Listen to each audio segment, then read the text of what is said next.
Hi, everybody, and welcome to a Grace Live conversation. Today, our focus is on safeguarding, prevention of abuse in faith communities. Before we jump into our topic and before I introduce our guests, first, just a little bit about Grace. Grace stands for Godly Response to Abuse in the Christian Environment, and we started back in 2004, really with the mission to equip Christian faith communities to recognize, prevent, and respond to abuse. We've been around since then, and we do work in prevention to try and prevent abuse from happening in the first place, but then also in responding to incidents of abuse, whether it's through real-time consultation with churches or ministries, and then also in accountability. How do we work with churches and ministries to hold leadership accountable for things that may have happened and to help them better understand how to respond when incidents occur in their churches, in the ministries. This month in our Facebook Live event, we're focusing on safeguarding and prevention. I'd really encourage you also to tune in next month when our focus is going to be, what do I do in response to a disclosure itself? So if that safeguarding and the prevention doesn't work, if you just find out that somebody has been abused, what do you do? Do you report? To whom would you report? How do you care for that person in the moment? That will be the focus of next month. This month, we have two incredible guests joining us. Mike Sloan, who is the Director of Safeguarding with Grace, and Alison Fay, who is the Director of the Jacob Wetterling Resource Center, a project of the Zero Abuse Project. And I'd really ask the two of you to do a brief introduction, give us a little of your background. Alison, do you want to start? Just kind of fill us in. Who are you? Thanks. Yeah, who am I? I'm Alison Fay. As you said, I serve as the director of Jacob Wetterling Resource Center under the Zero Abuse Project. I've been a sexual assault advocate for over 20 years, and so that's sort of part of the lens in which I see things is from the advocacy perspective.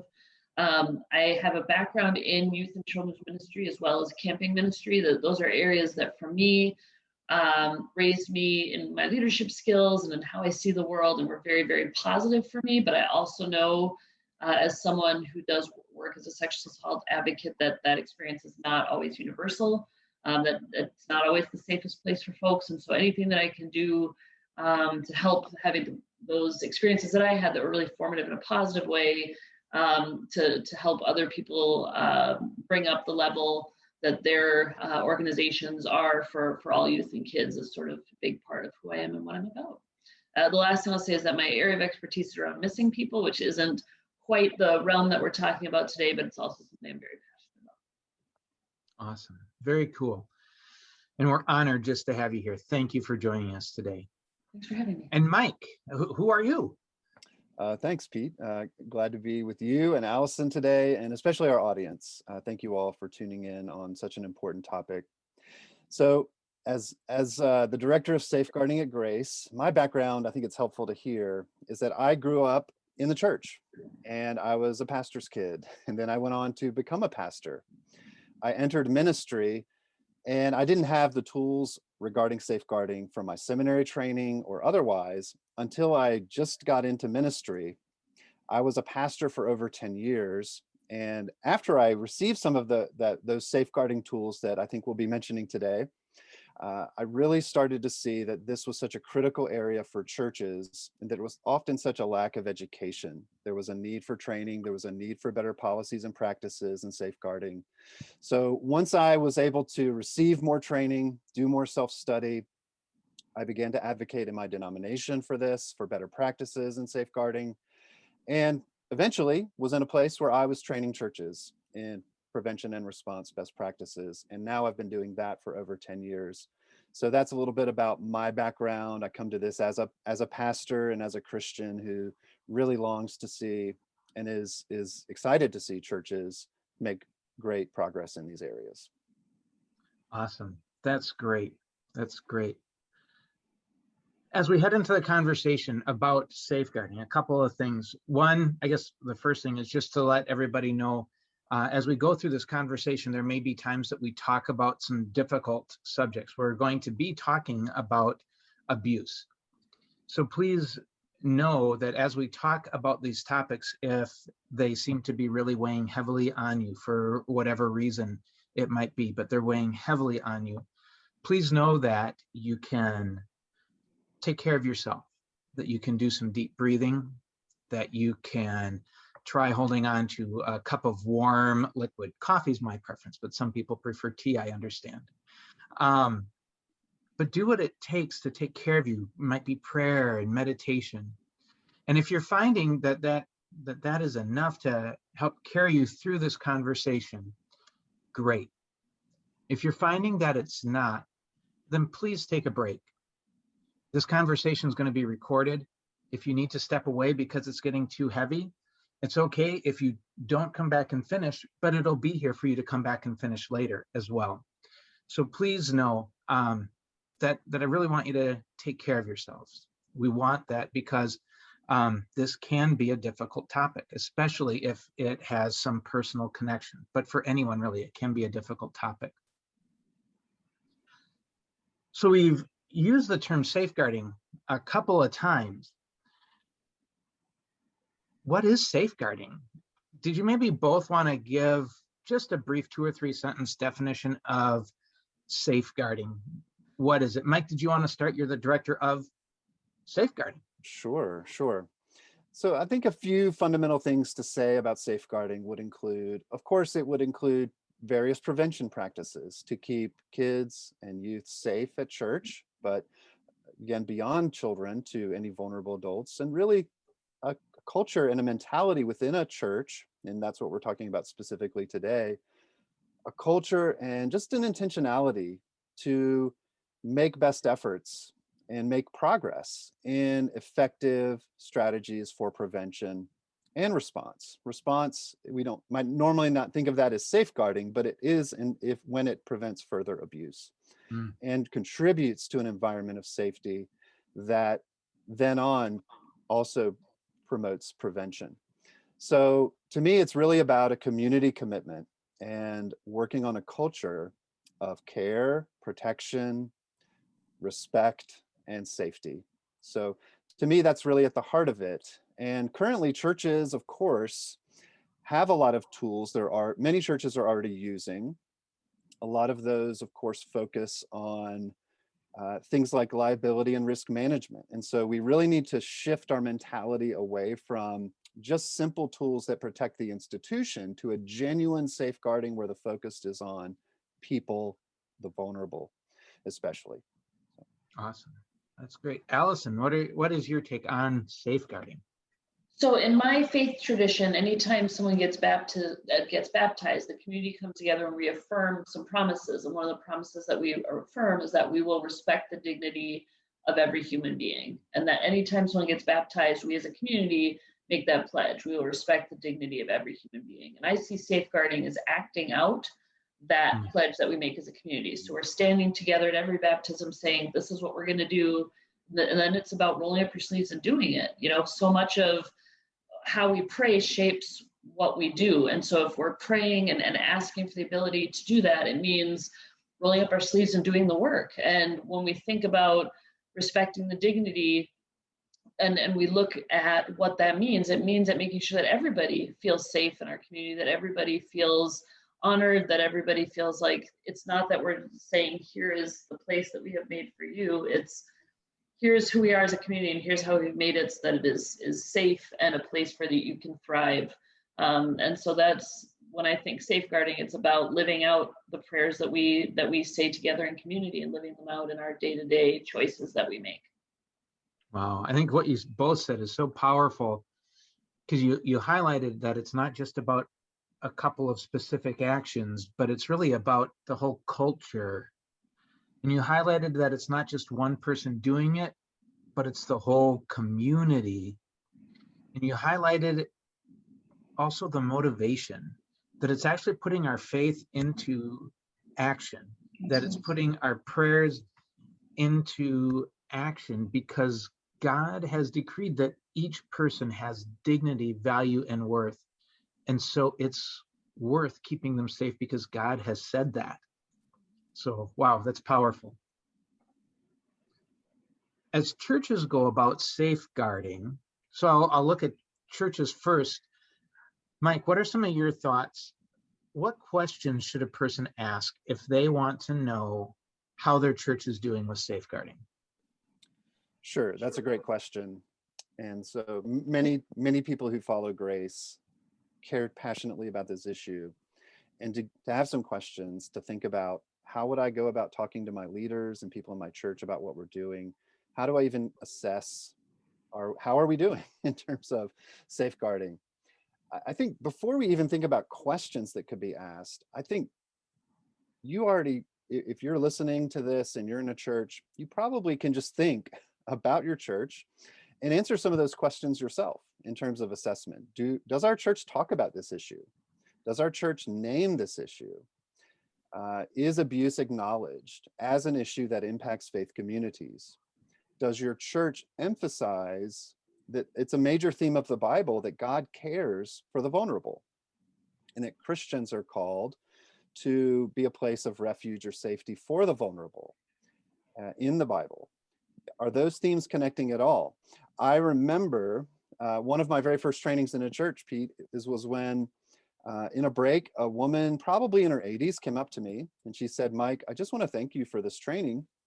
And I had just been talking about God's heart for the vulnerable and how the Bible speaks to this issue." And she said, "I've been in church all of my life." And she was, like I said, probably in her 80s at this point. And she said, "I've never heard a pastor talk this way in my experience in church." And so when you started talking about God's heart for the vulnerable, my heart soared. And she told me she was a survivor of abuse. So that's one question. Do we talk about it?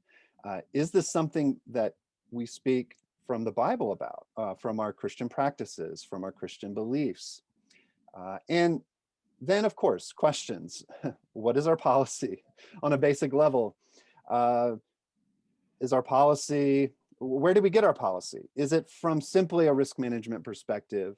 Is it from a perspective that is really informed from best practices by advocates and experienced, those who are experienced in safeguarding, who really prioritize the vulnerable? Do we have a safety team or a safeguarding team or a group of committed people who are committed to implementing training and helping facilitate the embracing of the policy in the community? And then do we have clear boundaries and conduct standards that apply not only in structured times of ministry like children's worship or youth group hour or vacation Bible school, but do they apply to everyone at all times? And then is there clarity, of course? One other key issue I'll just mention briefly is there clarity on response issues? Like if we have a disclosure of abuse, evidence of abuse, or a reasonable suspicion of abuse, is there a clear policy to report that for child abuse outside the system first, before there's any internal sharing of information? And then beyond just a report of child abuse, if there is a violation of the policy or a concern that doesn't rise to the level of reporting, what do we do with that information? Is there a place for that information to go? So at a minimum, that information can be documented and boundaries are reinforced so that we're promoting safety. So those are a few key areas. And of course, we can unpack many of those and go deeper. But those are some of the very first things I would start with.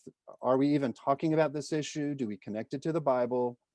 What about our policies? Is there a real commitment to the policy and taking ownership in the community through training, clear boundaries? Of course, screening practices is another area we could mention, and then response issues. So that's, again, lots to unpack there, but on a big picture level, I think those are some of the first things I would want to ask my church leaders about in a church. Yeah, that's great. One of the things, Mike, that you just mentioned is times outside of just the church service. Right. And Alison, you have a lot of expertise in some of those situations, especially like in camp settings. But it's like camp settings, vacation Bible schools, youth groups. What if a youth group is not meeting at the church itself? So many areas that are outside of maybe just that structured church service time, especially as we head into summer. Alison, do you have any guidance for us on some of these other areas, especially camps and vacation Bible school? What things we need to be looking for, what things we need to be asking about? So I started training faith communities in prevention in like 2001. And I was very worried as a youth worker that when I required training and when our state required training in our denomination for people that had this, that I would lose everybody. That once this was, and the exact opposite thing happened. When the training was offered in a way that was proactive, empowering, and it had my volunteers understand why we need them, why we need healthy, thriving people doing this work, why kids need consistency. Like once they understood the why, I had them in a stronger way and in a way where they felt protected because they knew the expectations. So I think whenever we talk about training, there's this sense of, oh, if I do this, is this going to make my ministry weaker? And it's the flip side, actually. And as a parent, I'm the parent who's making the calls, being like, does your dance studio have a child prevention, abuse prevention policy? Can I see it? And like trying to decide which gym to go work out at, being like, can I see your child protection policy in the gym that sends me the one-page paragraph about if your kid needs a diaper change, we'll page you, versus the gym that has the 5 pages of here's what we do and here's how often we train. Like, I may be the only person asking those questions, sometimes based on the response that I get of like, oh, but I've seen what happens when we don't have that blend of training and policy. We can train parents to listen to their gut. We can train kids to listen to their gut, but it's so much stronger if their gut goes off and then we say, and here's the policy. Page 4, bullet point 6 says this. Like, it gives us that backbone for our gut. And so I think asking those questions, most camps, most youth serving organizations are doing, things are changing, things are getting better. But knowing that parents have power and asking those questions reinforces for the people who are trying to do it right that this is really important and thank you for doing it right. And it then challenges other folks to do the work. I know probably the rest of you have the same thing where like friends in your life will call you at random times with child abuse questions or whatever. And you're just like, okay, here we go. But I had a friend who was enrolling her child in gymnastics, and she was concerned, having watched some documentaries and just really want to make sure that she's making the right choices. She said, I've gone to watch the meets because they let the parents watch. And she said, one of the coaches, he carries the kids from thing to thing, so like from the floor to the vault or vault. I don't know what my gymnastics words. I'll let you insert whatever the different things are because my skills lack there. I'll go slowly rise to the top. But this coach was carrying my friend's daughter from thing to thing. And she's like, I just feel really uncomfortable when she's being carried. Like, she's old enough to walk. And this just seems weird. I don't know if I'm overreacting. And that's often where parents will go is like, I don't know if I'm overreacting. And I said, well, just call the gym and ask to see the policy. Because it's much easier to like, look at the policy and see what they have. And then be like, oh, okay, page 4, this is where we're missing. Like, let's reinforce this part versus starting all over. So call me back when you have the policy.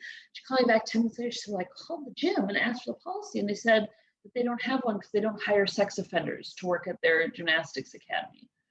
And then my head just like, but it's just that sense of, we don't always know. Someone can pass a background check and have bad intentions. Someone could have never been caught. And having those, guidelines for interaction and those pieces are sort of where we start. And so, can I see your policy? What do you do for training? Are sort of the baseline of, and then from that's where we can sort of get a sense of, is this a good fit for my family right now? And knowing that it's okay sometimes to make a choice of no, while communities are working to figure this out, that's not a bad thing. I think some things that you both talked about are so powerful, and that is that as the parent, you can trust those instincts, that if it seems off, it's okay to dig a little deeper into that. If it feels like something is uncomfortable, maybe just not quite right here, that it's okay to dig into that. It's okay to explore that further and ask more questions. I think empowering parents to do that is so important. And sometimes our survivors are the people who are picking up on things way faster than anyone else. I get that phrase that healed people heal people. People who've experienced abuse and have worked on their healing are some of the first people to say never again, right? Like Yep. if they've been bullied, they're going to notice when people in leadership are bullying. If they've been abused, they're going to notice those. And so to not dismiss that lived experience, that Mhm. healed people are healing people, and that we need to pay attention when our survivor voices are knocking at the door and being like, oh, we have a problem, and to elevate those concerns. Yeah, that's so important, that lived experience sometimes prepares us to protect another person and help another person. Pete, could I just add one thing? Yeah. When we think about church ministry and environments, I think you mentioned this even, let's say we have an event in a home and it's less structured. It's not our normal rigid, like we have a procedure for check-in for Sunday school, but now we're at a home at a party or something for the end of the year, or just in an environment that's less structured, or it's VBS week and it's not our normal Sunday morning routine and it's a little bit new and there's not as much familiarity. I would just highly encourage churches to, and for those listening, to talk to churches. To me, it's just easiest when we have clear, consistent boundaries that apply to everyone in the church at every setting, whether we're in a home, and awareness through training to know actually a home is a more vulnerable typically environment than something structured at church. But even in an unstructured time at church, those boundaries, we just want consistency for here's what appropriate touch is, here's what it is not. This is appropriate conversation, and this kind of content and these types of things are not okay to raise with children. And this type of isolation, one-on-one, it doesn't matter. And it's not just with adults and kids, it's with a lot of offending is by other minors with minors, and just an awareness of that. So when we're in those settings that are more vulnerable across church ministry, to make sure that our heart behind it is, it's just more effective when we have consistency. And then when we go to an environment like a camp, of course, there are things that we don't typically have to account for, and just making sure that those are clarified. Sleeping arrangements and showering and changing, and that we have no phones allowed in the restroom for the youth on the youth trip. Very specific things like that are of course appropriate to the environment. And you just have to ask, what's going on at this camp? Or is it a conference? How are things set up? And just having a clear plan to address those really critical issues like sleeping, restrooms, showering and changing, isolation, and unstructured time at the camp or the conference or wherever. Just making sure those are addressed are just, that's incredibly important. Yeah, absolutely. I'm going to mention real quick, I know we don't have time to go into it in depth, but one of the things that Alison is a huge expert on as well, you mentioned cell phones. Alison is a huge expert on technology and safety for kids and teens with technology. So for those who may have questions around that, as far as whether it would be an organizational response or however it might be, Alison is an incredible expert to check in with those technology related questions. You guys both mentioned at different points in your description the why, knowing the motivation. Why are we doing this? And so that prompts me to ask, is there a scriptural basis for safeguarding? Could each of you maybe share one or two key concepts from Scripture that you feel really places an emphasis on this? Alison, did you want to start? I always go back to Micah 6:8. What does the Lord require of you but do justice, love kindness, walk humbly with God? And I sometimes find myself as an advocate banging my head on the do justice part, because it's not always the justice that I would want to see for my clients, or the justice of, or how I would see like a linear justice process, but even just how people are heard. I've so many survivors who I've talked to said, well, the first thing when I talked to my faith leader, the first question they asked me was, did I forgive the person? It's like, oh my God, that is not where we start. That is not where this conversation needs to go right now. It's, let's talk about how you are, what services you are. So just the idea of what justice looks like to different people. And and raising our awareness and what does justice look like for sexual assault survivors, and how can we be a part of doing that justice. And one of the big things I hear is, I just don't want this to happen again. I don't want what happened to me to happen again. And that's a big part of the survivor's journey, is often trying to make sure that it's better for the next kid that comes. And so honoring those stories and honoring those warning signs and responding in a way that is loving of justice. So do justice, love kindness. And I think I'm a musical theater person, so I don't know if you get that in the very short time together, but in the Into the Woods musical, when Little Red Riding Hood gets eaten by the wolf, and she comes out after she's been rescued and she sings, nice is different than good. And I think people use nice as a weapon often to get us to keep mouths shut, or to not say how we feel, or to break boundaries. And that nice people are not always doing the good thing, not always doing the kind thing, and to focus on what kindness looks like, and to also teach our kids what it means to be kind. It's not just about teaching our kids that they have the right to say no. It's teaching our kids, if someone says no, we stop, right? It's having those values of kindness as we learn about consent, as we learn about bodies, as we learn about safety, so that we are also honoring other people in our own families. So, do justice, love kindness, and then walk humbly. This stuff is going to humble us over and over and over again. I don't have it right. There have been times where I've messed up, where I've screwed up. There are things that I wish I could go back and do differently.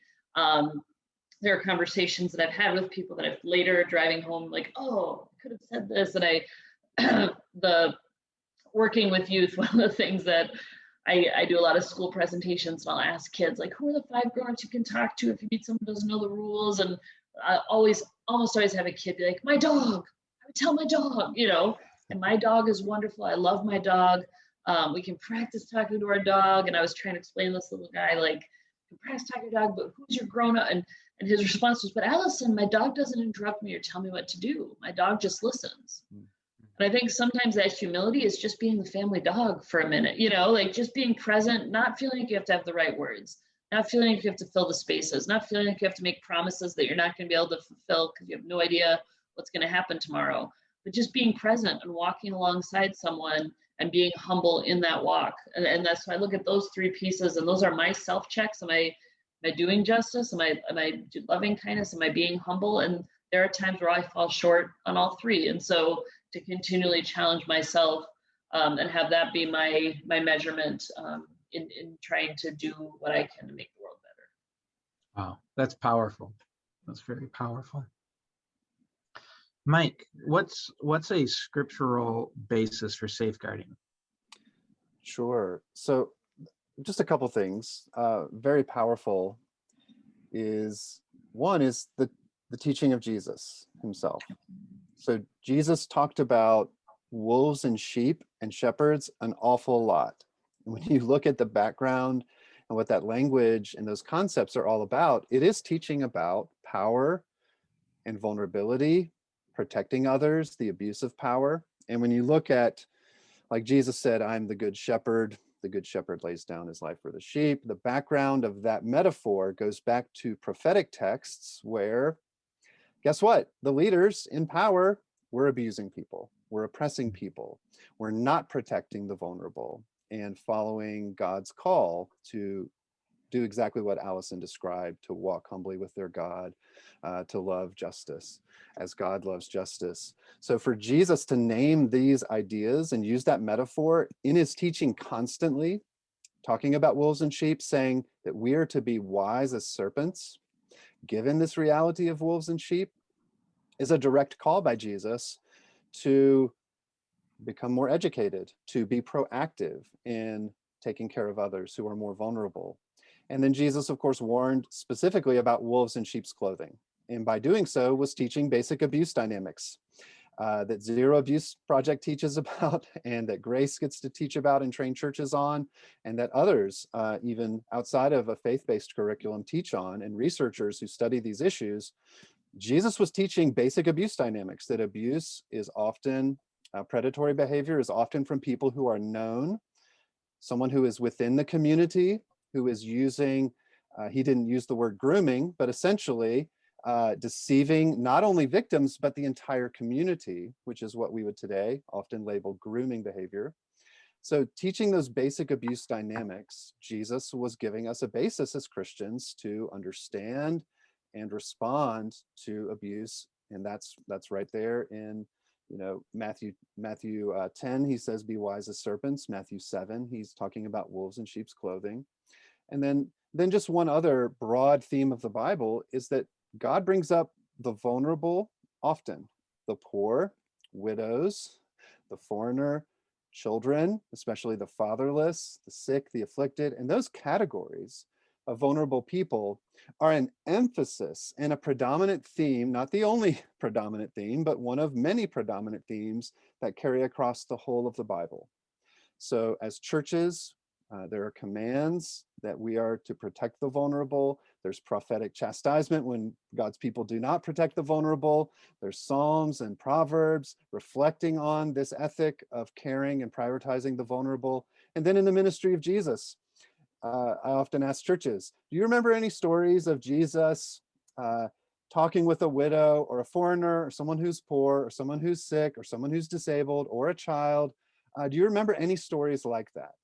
And of course, the answer is just about every page of the Gospels has a story. And that's where Jesus, guess what? It's not a surprise. That's where Jesus is focusing his ministry. And so for us in a church, if we're not reflecting that emphasis of Jesus, I think that's something we need to look at and humble ourselves and maybe do some reevaluation of where we are.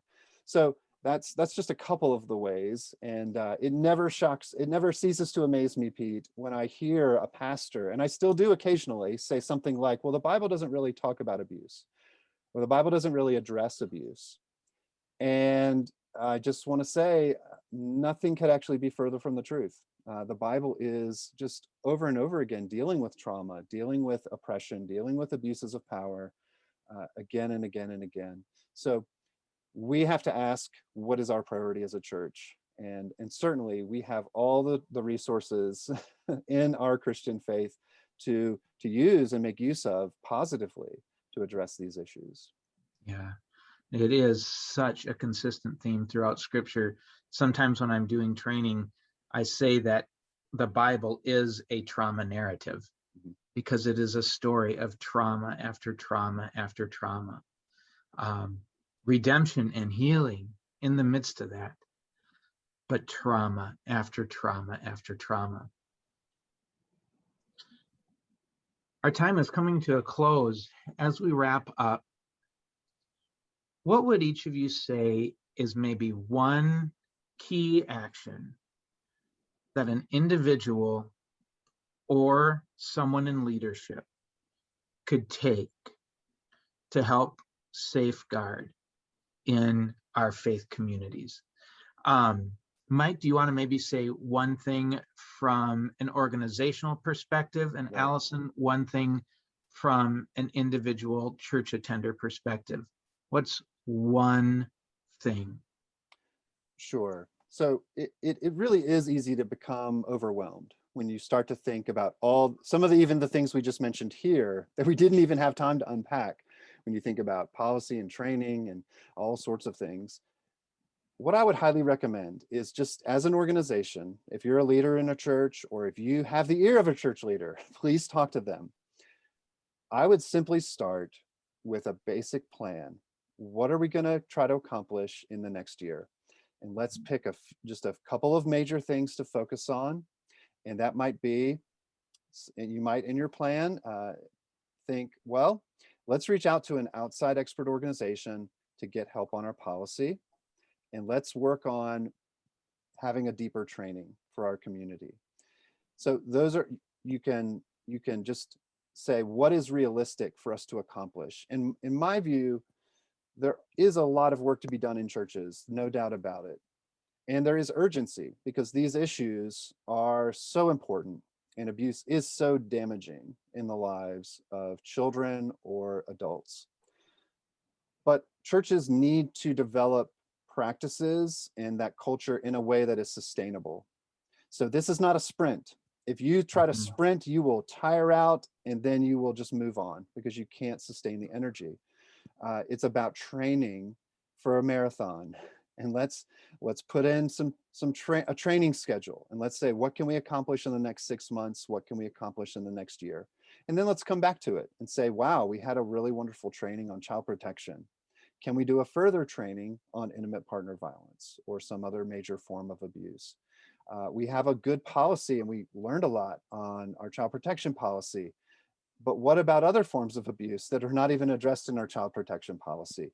Can we work with another outside expert organization and take further steps? So it's just about looking at the resources and time you have and start to make a priority and a plan. That's the one main idea I would highly encourage leaders to look at. Wow, that's good. Don't leave it to chance. Make a plan. Cool.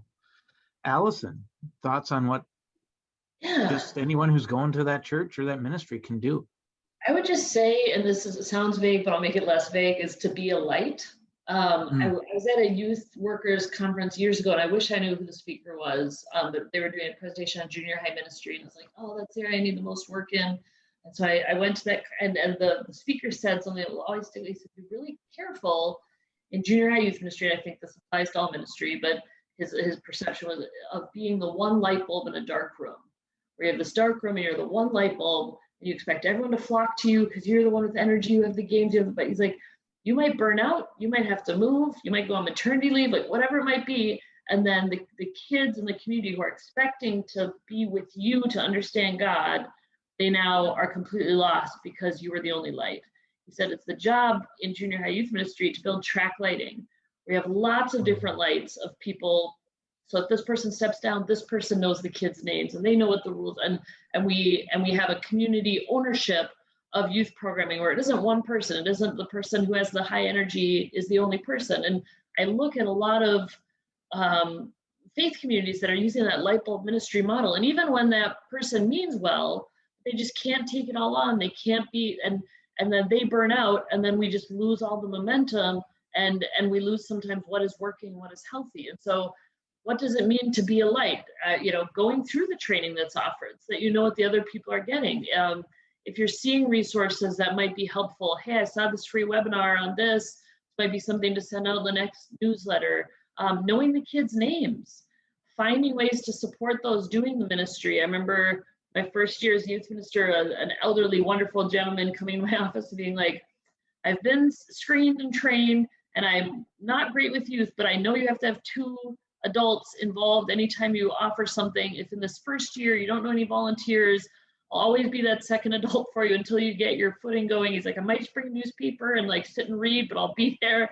And there was a cookie baking event that first year where he came and like read his paper, and like it was obvious this was not his comfort level, but he wanted to make sure that we could bake cookies together and that would be available. And so even if, working with youth or working with vulnerable adults, or that might not necessarily be where your strength is, finding ways to support those who it is, like sending a gift card to someone to like go out and get some coffee, just so that they're appreciated. If you don't have the gifts there, how can we hold up those that do? And finding ways to be a light so that it isn't left up to one person, because they're going to miss stuff, right? And they're not going to be able to be everything to everybody. And so knowing the kids' names, being involved, being engaged, and finding ways to support those that are doing the heavy lifting, and finding ways that we can do the heavy lifting ourselves. And that's a much longer conversation of what it means to be a light, but just like that, know everybody has a place to make a difference. And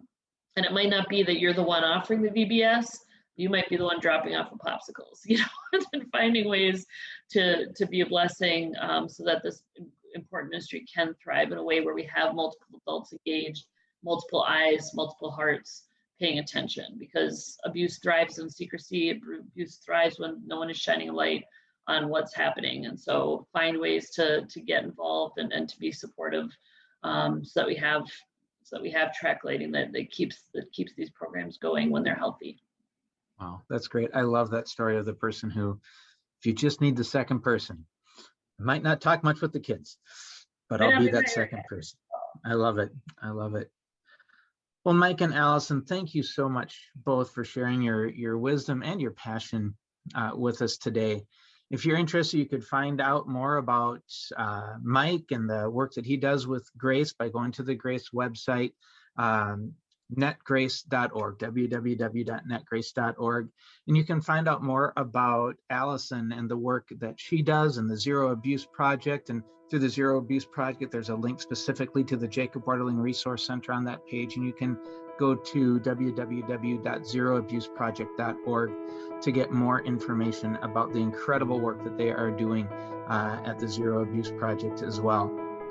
Thank you again for joining us today and for the heart that you have, the heart that reflects God's heart to protect kids, to protect the vulnerable, to make faith communities safe and places of healing. I look forward to seeing you all again next month.